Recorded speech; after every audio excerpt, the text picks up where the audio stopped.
2 और 3 अप्रैल 2025 को वक्फ के नाम पर जो कुछ अच्छा बुरा भारत की संसद में होगा, उसके बीच 8 अगस्त 2024 को पड़े थे।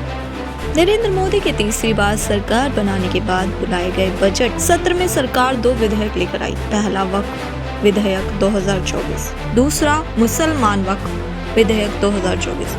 इन दोनों विधेयकों को लोकसभा में लाया गया। बुधवार को लोकसभा में वक्फ संशोधन विधेयक 2024 को पेश हो गया। केंद्रीय संसदीय मंत्री किरण रिजिजू ने बिल को पेश किया है।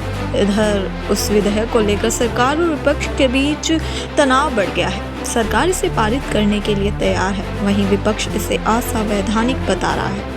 दोनों सदनों में इस पर 8 घंटे की चर्चा होगी। एनडीए ने अपने सांसदों को व्हिप जारी कर विधेयक के समर्थन में वोट देने को कहा है। एनडीए के बड़े सहयोगी दलों टीडीपी, जेडीयू, शिवसेना और लोजपा ने भी अपने सांसदों को सरकार के साथ रहने का निर्देश दिया है। सबकी नजर जेडीयू, टीडीपी और इंडिया गठबंधन में शामिल शिवसेना उद्धव गुट पर टिकी है। लोकसभा में बोलते हुए केंद्रीय मंत्री किरण रिजिजू ने कहा कि दुनिया का सबसे बड़ा वक्फ संपत्ति भारत में है। ऐसा कहा जाता है कि भारत में रेलवे और रक्षा क्षेत्र के बाद तीसरी सबसे ज्यादा जमीन वक्फ बोर्ड के पास है, लेकिन रेलवे और रक्षा क्षेत्र की संपत्ति देश की संपत्ति है, जबकि वक्फ बोर्ड की संपत्ति निजी संपत्ति है।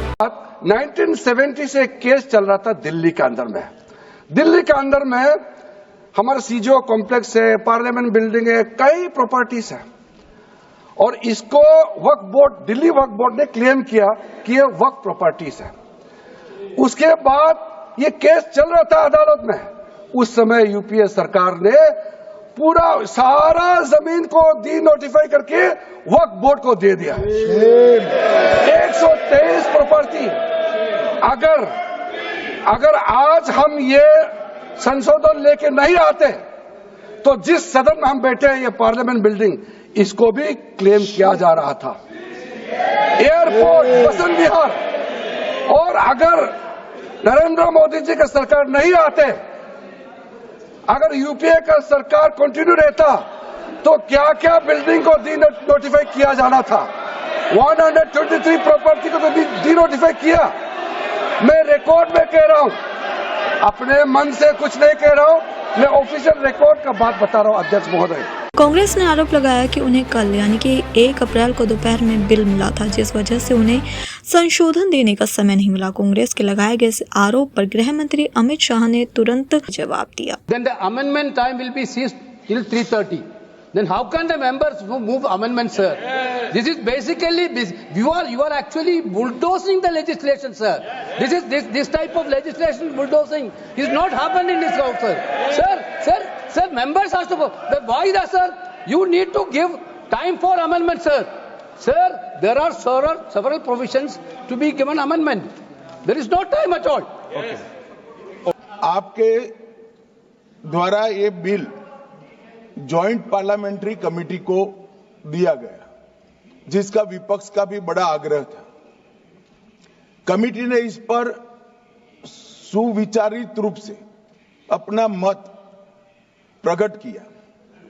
वो जो मत प्रकट हुआ, वो मत फिर से कैबिनेट के सामने गया।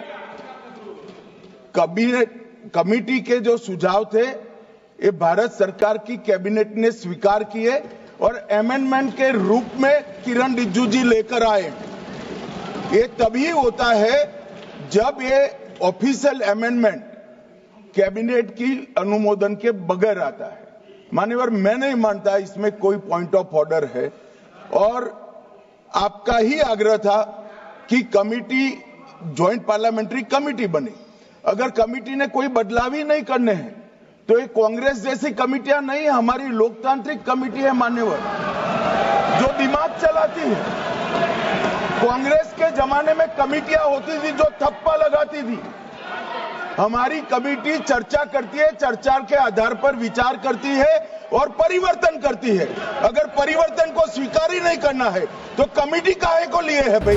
सरकार जहां विधेयक को मुस्लिम के हित में एक सुधारात्मक कदम बता रही है, तो वहीं विपक्ष पुरजोर विरोध में उतरा है। विपक्षी दलों का कहना है कि विधेयक संविधान का उल्लंघन है और धार्मिक आजादी के खिलाफ है। बता दें कि वक्फ अधिनियम 1995 में पहली बार संशोधन नहीं किया जा रहा है। इन कानून में 2013 में यूपीए की सरकार के समय भी संशोधन हुए थे। दिल्ली में 1917 से एक मामला चल रहा है। इस मामले में कई संपत्तियां शामिल हैं, जिनमें सीजीओ कॉम्प्लेक्स और संसद भवन भी है। दिल्ली वक्फ बोर्ड ने दावा किया कि ये वक्फ की संपत्तियां हैं। ये मामला अदालत में था, लेकिन उस समय यूपीए सरकार ने 123 संपत्तियों को गैर अधिसूचित कर दिया और उन्हें वक्फ बोर्ड को सौंप दिया।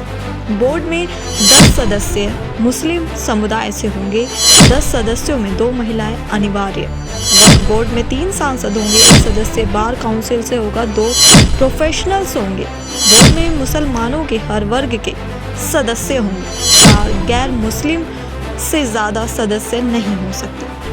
वक्फ का रजिस्ट्रेशन अनिवार्य होगा। नया विधेयक कहता है कि अगर नया कानून लागू हुआ तो 6 माह के अंदर रजिस्ट्रेशन कराना होगा।